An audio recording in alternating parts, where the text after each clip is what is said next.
Hello everybody, this is Kay and welcome to my channel Junking with Gigi. I am going to be participating this fall in my very first craft fair. I'm super excited about it. It's a local craft fair here in Arkansas where I live. It's called the Prairie Grove Clothesline Fair, and I'm going to have a booth at it this fall selling my journals and other paper crafting projects. With that being said, I've been playing around the last couple of weeks with some ideas for some smaller items that I can have at my booth for less expensive than some of my bigger multiple signature journals that I have, so that I have something for everybody in every budget. And one of the things that I came up with was this little mini album, mini journaling album insert thing. I made these three out of one piece of 12 by 12 paper, and I used those rub-on transfers. I have a number of those, and I've been trying to think of something I could do with those, and this is the first thing I came up with. And so today I'm going to show you these, and I thought I would make a few more kind of a mass making video for making up several of these.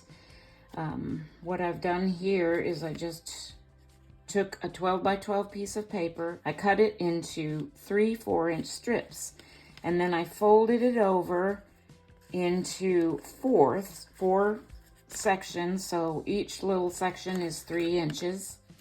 And what I've done with this cover section is I folded the back kind of back on itself a little to create a little tuck inside the front cover here.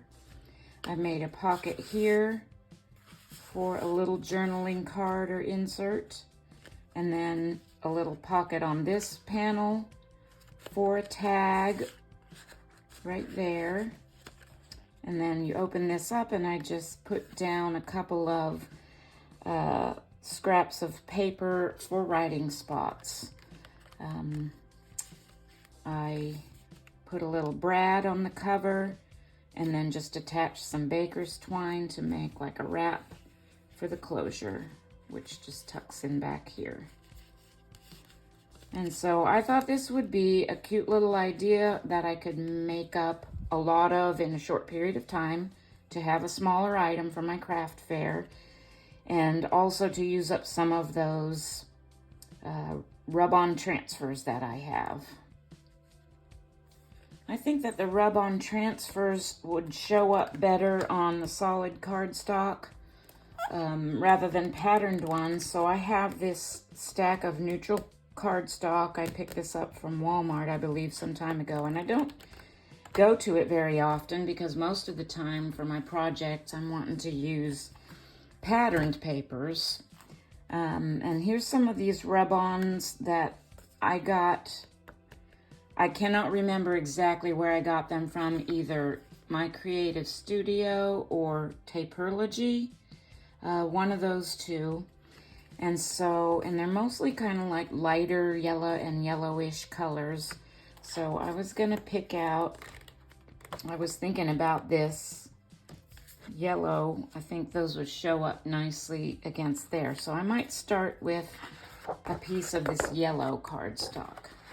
I grabbed my paper trimmer out here, and I'm just going to trim this into 3 4-inch strips.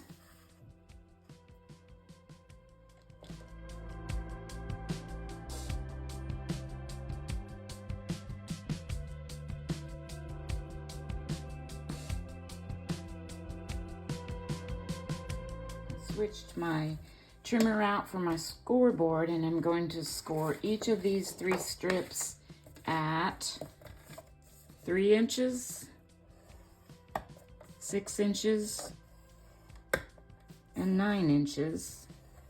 And that's going to create 4 3 by 4-inch panels. And then I'm going to proceed to fold it in half, and then fold each of the side pieces in like this. Oh, I forgot one score. For that inside the front cover flip back, I need to score it also at 3/4 of an inch on this panel as well.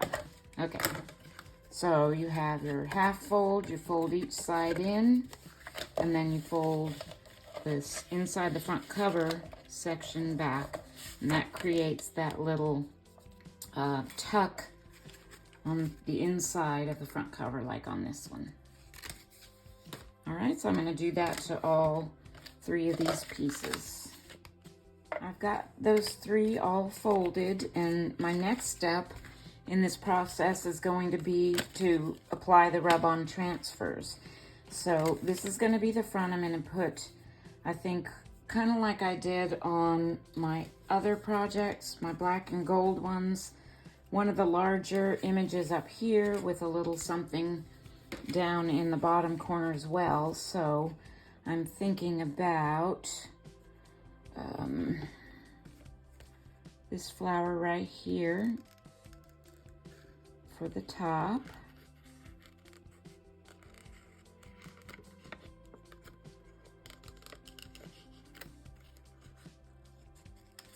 And maybe for the bottom, one of these little labels. Actually, I think I'll cut out this little number label right here.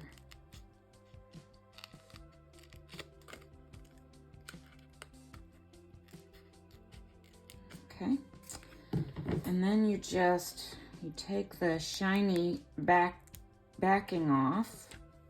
I'm gonna kind of open this up now. Let's see, so this is my cover. And place these. Oops, they kind of stick a little, so you have to be careful. Oh no.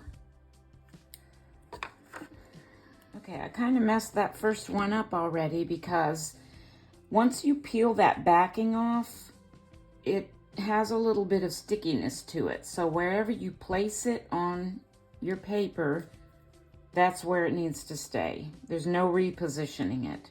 I learned that the hard way. I actually already knew that from an experience I had with making those first ones. I just forgot that I already knew that temporarily. Okay, so it's a good idea to get your placement of your items before you peel that backing off. And I'm just going to try to disguise that one little spot where I messed that other one up with a different one. So I think I'm gonna do something like this. 2 different flowers and this is a little one that says 22 March 1921 next to that one. So I'm gonna start with this one. I'm gonna peel off that backing. I'm gonna hover over right where I want it before I actually stick it down, because like I said, once it's down, it's down. And then you can take your bone folder, or sometimes these things come with like a little popsicle stick, anything with kind of a hard flat edge that you can use to burnish over that to transfer it to whatever you're putting it on. Okay, and there you go. And I always take my finger afterward and just press it down in case there's any like loose edges. Okay, now I'm going to put this little number right here to the right of that, or date. This is a date. Try to get it straight.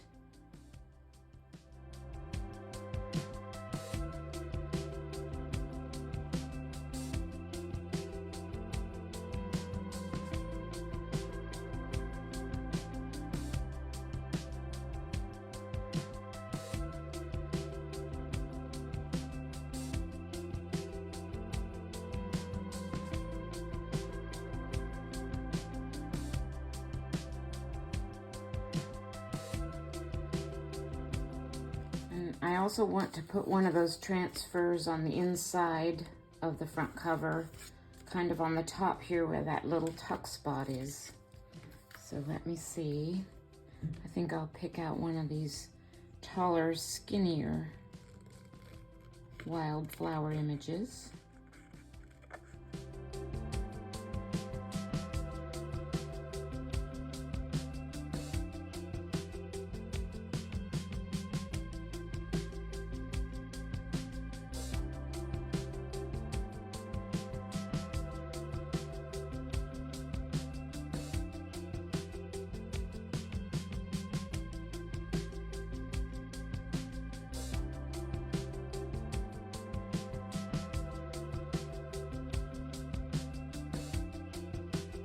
For the little pocket that I put on this panel, I pulled out this piece of kind of darker brown cardstock that I have, and I'm gonna cut out a 2.5 by 2 inch piece.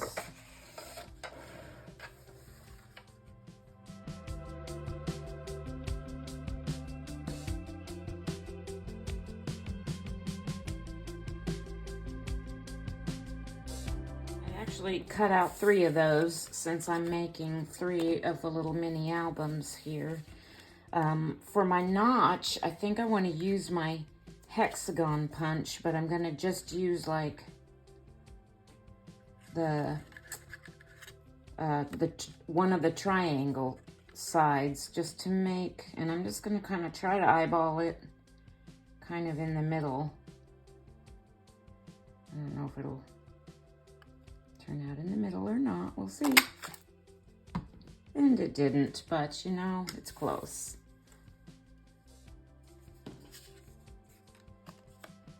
Let me just see if I can do better on this one.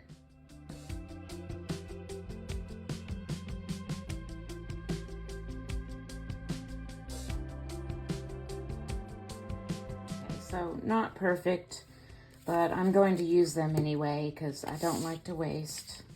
And basically what I did here was I just glued these down onto this opposite the cover inside panel on these 3 sides. So I've about used up this Bearly Art glue, and I like it, but I think after I use this up, I'm gonna go back to the Art Glitter glue. I just think I like it a little bit better. This doesn't dry quite as quickly as the Art Glitter, I feel.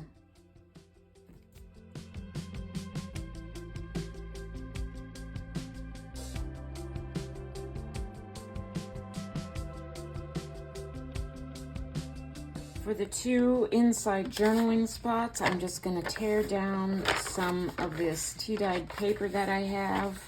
I'm going to use my tear ruler here. It's got a nice little jaggedy edge. This is a piece of notebook paper that I tried to tea dye, and like all my lines disappeared when I tea dyed it. Which is fine, I can still use it. But this is one of those that has like the plastic strip on it. So I'm going to tear that off. I'm going to tear off this top edge.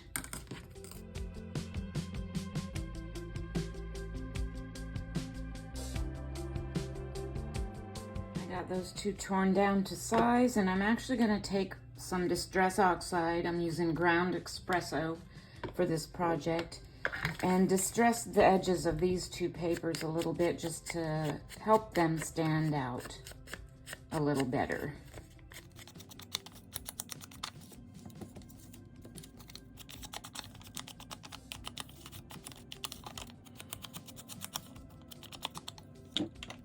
And I'm going to use my glue stick to put these 2 down.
For the closure, I pulled out a few little tiny kind of bronze colored brads here, and I'm going to use some brownish embroidery floss. To have it wrap around as many times as I want, I need to use about 30 inches or so of this, because I'm going to double it up as well. So I'm going to get some of this pulled out here. Let me just take that off. And I'm going to use my mat here just to measure out about 32 inches. Just to make sure I have enough. And then that gets folded in half, like that. Okay?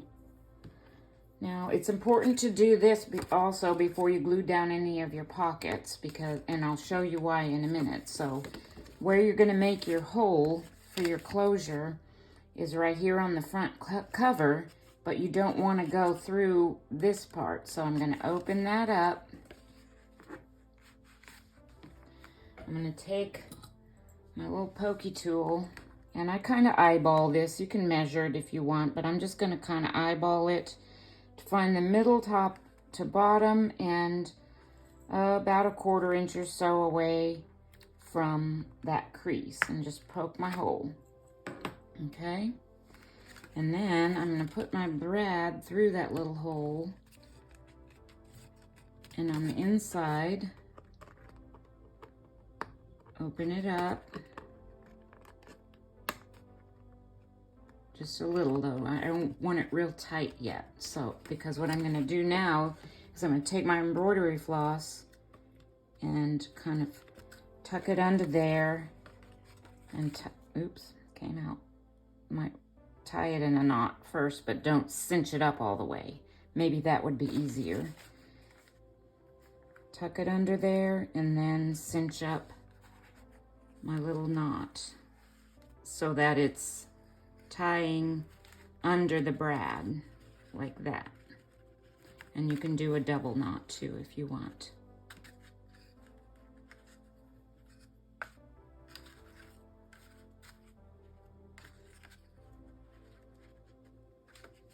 Okay, and then I flip it back to the inside and I tighten up this brad real good right here. Sometimes you can even take like something and kind of really get it kind of smashed down good. And then you have your brad with your string on the front like that, but you won't be able to see it on the inside. Now, one more important thing to do. One more important thing to do before you start closing up your pockets is to cover that brad on the inside with something. And I'm just going to use some masking tape here. And the reason why that's important is so that whatever you slip in and out of that pocket doesn't get caught. So I'm just going to take a little piece of masking tape. Actually, that I don't need that big even. I'll save that for one of the other ones. And cover that brad up. And then just take my bone folder and just burnish that tape or masking tape or whatever you use. I guess you could use washi tape, but washi tape sometimes comes off. And just burnish that down real good. So then, whatever you slide in and out of that pocket isn't going to get caught on that brad. Okay? Okay, so one more thing that I want to do before I glue down my pockets is to do some inking. And you can actually do most of this after you're done, but for this edge right here and this edge where the little tuck spot and the pocket are, I want to go ahead and ink those before I glue down. It just makes it a lot easier doing it now.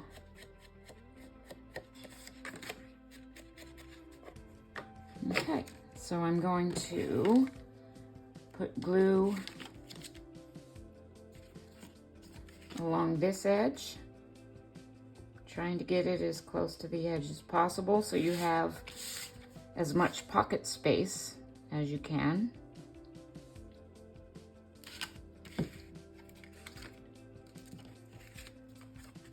And then along these two spots.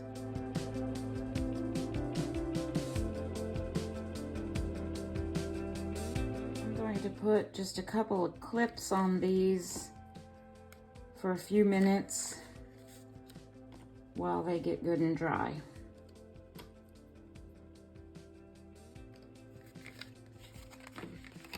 All right, so this one is complete. I have my little closure. I went ahead and tied a little knot in the ends just to kind of keep them together. But they just wrap around twice and tuck in the back. And then I inked around the edges of everything. I haven't put anything in the pockets yet. I'll have to dive into my stash of ephemera and put something in this pocket, put something in the tuck, and put a little tag or something into that pocket as well. And I will do that.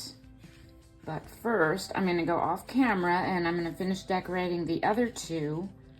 And I'll be back to show you all three.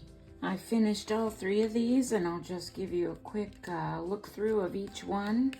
I used the same embroidery floss and brad color on each one, so this one just has these rub-ons on the front and one on the inside of this front cover. I found little tags to put in that little tuck. This is a little Tim Holtz card that I put in this pocket. In this pocket, I simply put another little piece of paper for journaling on. I just realized that I probably need to go through and ink around the edges of this, but I will do that at another time. And then I have my two inside writing spaces. And then this one. They're pretty much all the same. I just tucked different little tags and cards into each one. This one, okay, so I might put something up here and down here because I tore my papers a little too short for this one, so I might add a little something here, but I'll do that later. And then on this one, same thing, just different rub-ons, different tag, Tim Holtz card, journaling paper, and journaling spots on the inside. That is it for this video. I think I'm going to be making many more of these for my craft fair. It's a great way to use up some of that solid colored cardstock, which I have that whole stack of, as well as rub-ons or even stickers. You don't have to use rub-ons, obviously. If you have a plethora of stickers, which I also have a lot of those, you can use some of those up in these projects. They're really pretty quick and easy and fun to make. And I'm also going to start a new playlist, and this will be the first video in this playlist. I'm going to call it something like Craft Fair Projects or something like that, because I'm hoping to come up with many more little projects to make for entering and having in my craft fair. Thank you so much for watching today. Please subscribe if you liked watching my video. You can subscribe to my channel. I'd greatly appreciate it. You can hit that like button. That helps my channel grow. You can share this or share my channel all you want. And you can also hit that notification bell, which will let you know whenever I've uploaded a new video. So thank you again, and God bless.